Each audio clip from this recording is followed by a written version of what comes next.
Il y avait 3 matchs WNBA cette nuit, on en parle tous ensemble maintenant. Le premier match, c'était la victoire de Las Vegas contre Atlanta, enfin du côté de l'Atlanta, 84-70. Atlanta qui continue à s'enfoncer dans la crise, avec toutes les absences qu'on connaît maintenant. Jordan Canada, Roy Howard, Ariel Power. C'est une 6e défaite de suite et elles se retrouvent désormais à 2 matchs de la 8e place. Elles sont 9e.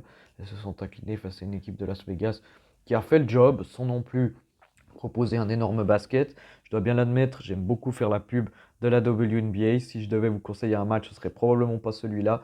J'ai trouvé que c'était pas un très beau match de basket.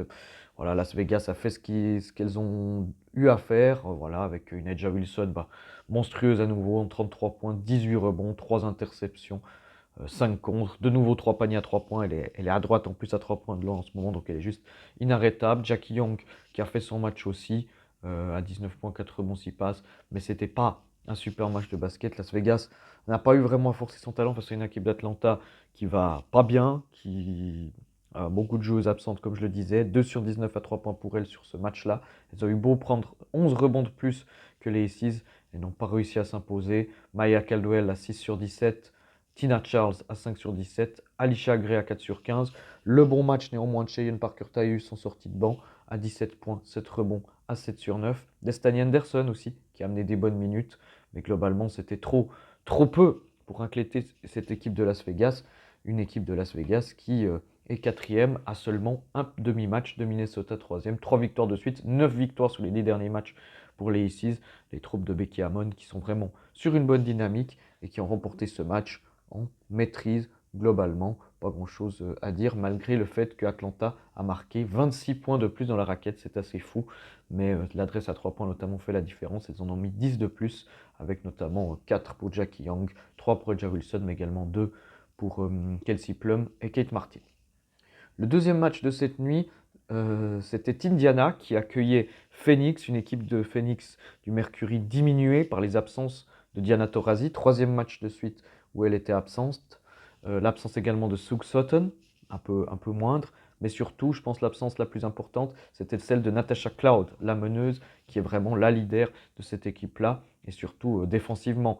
Mais Phoenix n'est déjà pas une équipe extraordinaire en défense. Alors imaginez si Natasha Cloud n'est pas là.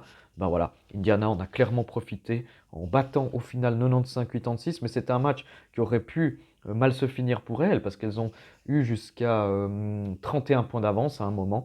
Voilà, leur première mi-temps était assez folle. Là, je vous conseille d'aller regarder la première mi-temps d'Indiana où ça joue à 200 à l'heure. Caitlin Clark va réaliser 8 passes décisives rien que dans le premier quart-temps.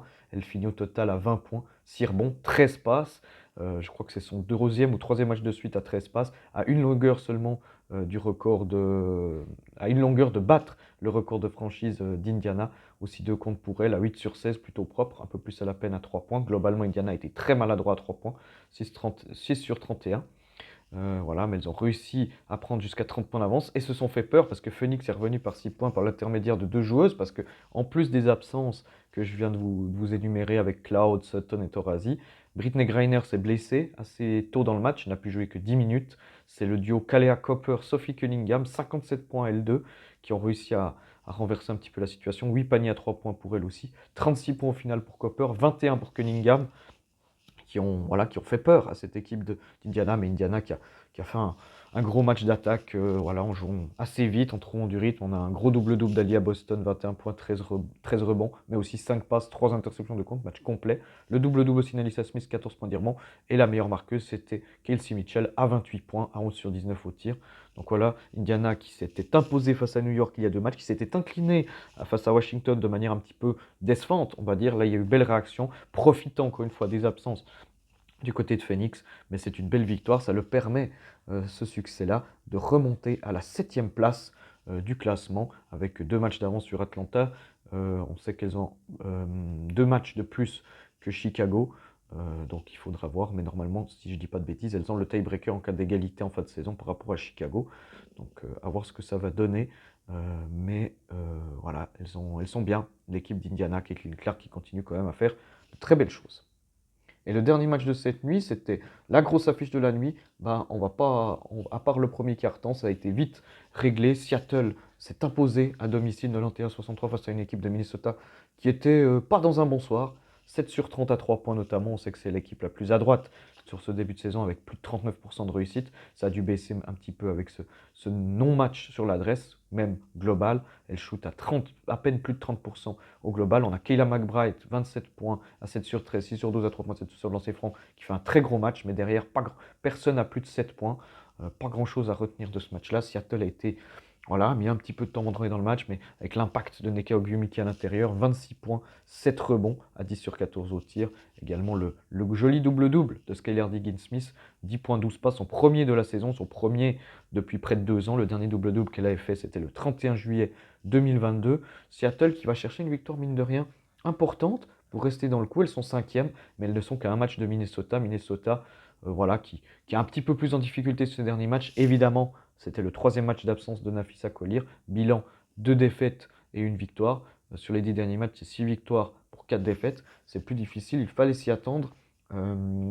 Mais en tout cas, de leur côté, le Storm qui ont vraiment fait le job, voilà, sans faire un match extraordinaire, hein, mais elles ont vraiment fait le travail, insisté là il fallait. Il a juste manqué pour que ce soit une soirée parfaite. Le premier point ou premier panier de Nika Mule en WNBA, ça n'est malheureusement pas arrivé en 5 minutes. Elle a pu tenter 2 fois sa chance de loin. Toujours pas de points en WNBA pour Nika Mule qui range un petit peu son frein, qui ne joue pas beaucoup.